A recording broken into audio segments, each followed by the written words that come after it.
everything has like balance. There's also the other side of sometimes women do want to do that, as far as like they don't want to necessarily look like that, but they don't necessarily have the courage to go down the road to change what it is that they don't like. I see what you're saying. What do you mean? Right. Meaning, like, if you're a certain weight, let's say you're Lizzo, and not like, and we're just speaking on Lizzo just because she's the topic of conversation. She's somebody out here in these streets, so we'll just use her as a placeholder. But if you're somebody that is being shamed for your size or whatever because it doesn't look like the template that Instagram says is the hottest shit at the moment, like, you know, do you really are you comfortable and confident in what it is that you look like deep down inside? Because a lot of the times it's like a bravado of, I'm confident, girl, hear me roar, I look good, I'm about to have these titties out, whether they say I'm about to have this body out, whatever.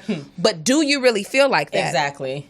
And I think it's important to acknowledge the truth and the confidence in whatever your experience is. And so if it's something that you really deep down do have an issue with, it's okay to say that too. Exactly. I don't necessarily want to be in this body. I would, you know what I'm saying, want to be a little bit smaller. You know, I don't want to be a toothpick, but I want to be this size, or however it is that you want to look. And I'm sure she probably has a personal trainer.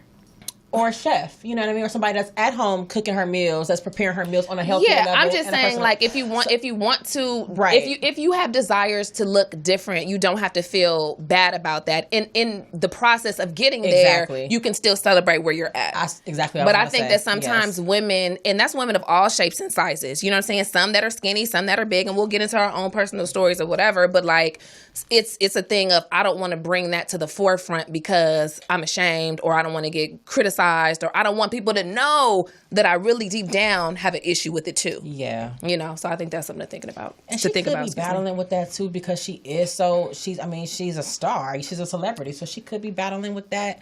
But I feel like right now this is just my personal, input. I think that where she is right now in her life, she's like, I love my body. Right. But going back to what you said, like, I could be a size smaller, or two. Right. And we don't know. She probably, like I said, she probably has a trainer. She has a personal chef. We have no idea. Yeah. But I'm sure she's probably been working towards, like, I could get a little smaller just for my health, I could drop some pounds a little bit, because in the long run, I don't want to have diabetes or whatever. I don't want to have, high cholesterol. But that's a slippery slope, because small people have diabetes. Small people have high cholesterol too, so we can't put it all on a weight factor. Right. You know what I mean? Some things is hella hereditary like that. You know what I mean? So it gets into a slippery slope, because we even have pencil thin people who suffer from bulimia. Let me not even say pencil thin. We have really thin people who suffer from bulimia, who's super small and see themselves as fat. You know what I'm saying? So the way you see your body is super important.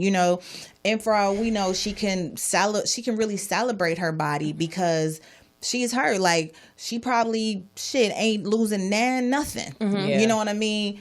But because it's not the norm, then we criticize it. Oh, you need to be smaller. Because when she tried to lose weight, they attacked her for doing that. Monique lost weight, attacked her for doing that. Now you too skinny. Or Adele. Or at this point, anybody who loses, it's because it's like once you choose to represent this particular community and you try to size down, then it's almost now like, you're not what confident. are you doing that for? You're not confident. Right. So it's a slippery slope when you Well, shit. When you do get there, it's like, but damned if you do, damned if you don't. That's true, but it's like, I feel like if she's really confident in who she is, then I think she should lean into that. But I also know that it's hard to ignore so many people talking shit to you. You know what I mean? Because I can't. Did she have a breakdown? It was like she on Instagram. That kind of is what kind of. Yeah. Let me get my shoe, because y'all. it's like a lot of people talking a bunch of shit about her all fucking day, and I know she gets tired of it, but for all we know, she could be fucking happy. That confidence sell, like you can't pretend. You can't upload pictures like she do and not really mean that shit, because confidence speaks before your mouth says hello. You know what I mean? So, I mean, hey, Lizzo. if you're watching this, girl, broke ass.